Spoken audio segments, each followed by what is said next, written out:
night sleep. Yeah. Full night of sleep.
It's hard for me to put it back in. And how many are you throwing in there? 8, 10, 7, 9. Whatever you feel. Yeah. I think I see. Most of them have that, so 7 or 8. It's good.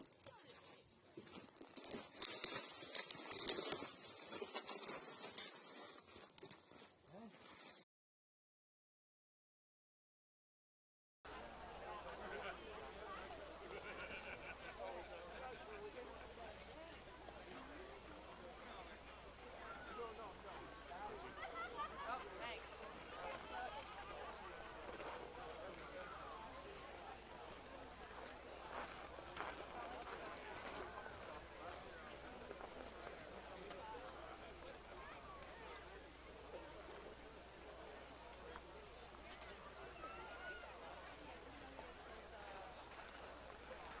You come on Sunday to the banquet?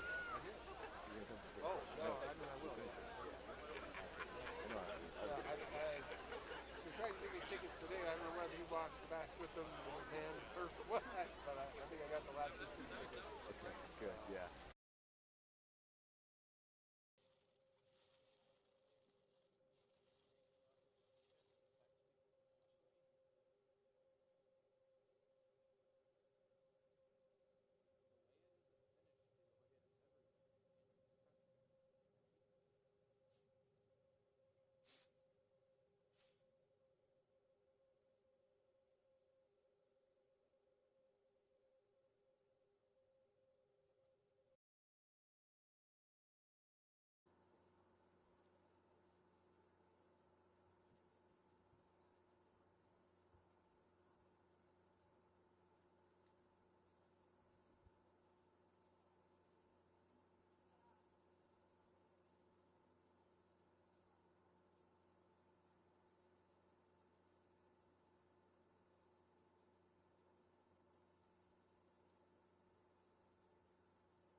Hello,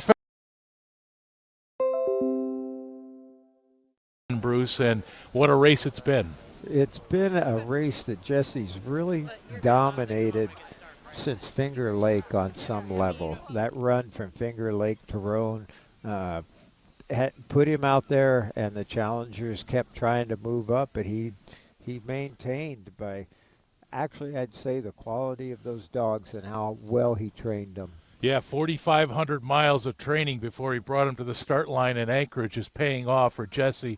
He's about to become just the 9th musher in history to win more than one Iditarod, just the 5th to win back-to-back championships, which makes tonight, a very historic night in Iditarod history.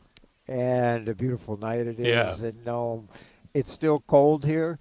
If anything stands out in this race, it was the continued cold as far as the weather goes.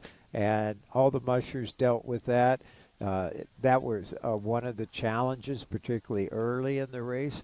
But Jesse, he applied himself to win this year's race, starting right behind us last year at the finish line. And I think that's the outstanding thing. Yeah, it really is. It's been another masterful run. Bruce, he really had the lead from Finger Lake to here. Yes. And he never really relinquished it. Had an hour and 15-minute lead when he pulled into Takatna on Page Drobny, and that lead only grew not significantly until about Koyak, but he maintained that lead throughout the race. Yeah, there were times other mushers closed in on him, particularly Page a little bit, but that team just never faltered. They're really something to watch, how bonded he is with them. If you watch the videos of him or the live feeds, you saw that he puts his whole team when he rests in a big puppy pile. Yeah. And those dogs listen to him. He gets in there with them, taking off their booties, and I really think part of it is he just believes down deep that team would go to the ends of the earth for him, and therefore he could pull off those types of runs, and that's kind of his gift, is how he relates with those dogs. That last check on the tracker, Jesse, about 2 miles from Nome, so we've just got a few minutes before he'll be here. And really, Bruce, when you look throughout the history of this race, it's generally nice weather in the early days, followed by storms on the coast or an increase in bad weather the closer we get here. It was kind of converse, right? Converse. The other way, it was nasty in Finger Lake, blizzard kind of conditions through Rainy Pass, and then the deep cold in the interior of Alaska. And now it got nice. And that was what Jesse told me when he came into Roan. He didn't really plan to throw down that big run so early from Finger Lake through Rainy Pass all the way to Roan. It was just that the weather dictated. It was blowing so hard. It was sub-zero temperatures, and he just decided, I'm going to Roan where there's some trees and shelter, because laying out here in the wind in the open country isn't going to do him any good. It ended up being a really key move, the key move. But again, I think the big thing is he just knew they could do that. Yeah, you got the sense that whatever Jesse had to deal with coming from behind, he always left that next gear untouched, and it was there when he needed it. You just always had that sense. Let's see if I can do this from memory. So Rick Swenson won it more than once, Susan Butcher, and then you got King and Boozer and Swingley. There's 5. Robert Sorley was 6. Lance Mackey 7, Mitch Seavey 8, Dallas Seavey 9. So I think he's the 10th musher in history. Did I just do that right? I think he's the 10th musher now in history to win more than one Iditarod. It'll be back-to-back now for Jesse Holmes.